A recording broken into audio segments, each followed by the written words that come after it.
ganda-ganda. Oh, ganyan-ganyan ka. Ano yun? Nalagyan na tayo, ano? Diba? Guys, meron ko nabili dito sa TikTok na pwede nyo ihabon na panregalo. Tatlong box na ate. Eto guys, unisex na siya. Ayan, kung bet niya yung pink. Pero kung hindi, oh, sige, sabihin na lang natin regalo mo to pang babae. Laki na niya. Pwede na talaga pang regalo. Quality, guys. Alam niyo ba yung mga nabibili sa SM? Ayun, ganito ang itsura. Pipindutin mo lang yan. Oh. Diba? Tatlo ang binili ko kasi nga may pagbibigyan ako nito. So, ganyan itsura niya. Ito, blue. Oh, diba? Para sa mga hindi masyadong mahilig sa mga, babaihan color. Oh, blue na may pink, na may yellow, green, pastel colors ate. Kaya hindi masakit sa mata. Hindi, tingnan mo, ang ganda-ganda. Oh, ganyan-ganyan ka. Ano yun? Nalagyan na tayo, ano? Diba? Ay!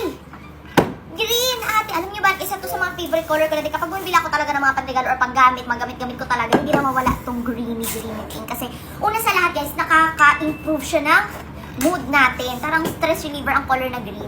Tingnan mo itong blue.